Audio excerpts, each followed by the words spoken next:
It started with a holiday greeting. It ended in a full-scale brawl. Tonight, 10 people are under arrest for a Hanukkah attack on the Q train, and they could be charged with a hate crime. The 4 young Jewish subway riders who were badly beaten say a young Muslim man kept the situation from getting even worse. Ida Siegel is live at the DeKalb Avenue subway stop in Fort Greene with more. Ida? Yeah, that really is an incredible story. This is the subway stop where the alleged attackers were ultimately arrested. As for the victims, they say they're doing fine tonight, still in shock, but they describe a disturbing story. At one point, one of their alleged attackers, they say, lifted his shirt sleeve and showed a tattoo of Jesus and told them, "You killed him."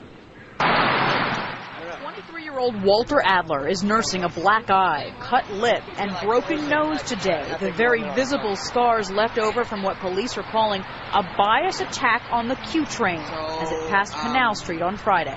We were accosted after Angelica and I wished the train at large Happy Hanukkah by a large group of Caucasian kids in the last car who started threatening us, yelling "dirty Jew," yelling Jew to Angelica, excuse my language. Witnesses say it all started when the group of alleged attackers yelled out "Merry Christmas" to everyone on the train. Adler, with his girlfriend and 2 other friends, responded with a "Happy Hanukkah." And from that holiday feud, violence erupted. A bunch of us got knocked to the ground. I got hit but wasn't bleeding. When I got back up, they said they're going to pull us 4 Jews off the train and beat us. Faced with a knife, Adler says they started looking around for help. But only one person came to their aid, Hassan Askari, a Muslim student from Bangladesh, who today is nursing wounds of his own at his place of work in the East Village.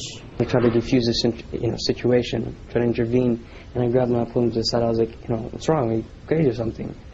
Then when his friends saw that, they all grabbed me and then they pushed me against the wall and got a bunch of punched up a little bit.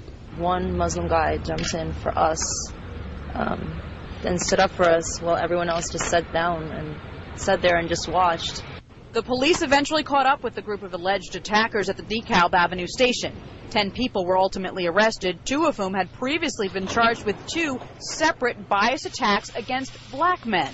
No one answered at the homes of 19-year-old Joseph Jervik or 19-year-old Zachary Rogalski. That this is like a tragic step in the wrong direction as far as New York City goes, because we are like, if you will, the Mecca or the Jerusalem of like multiculturalism.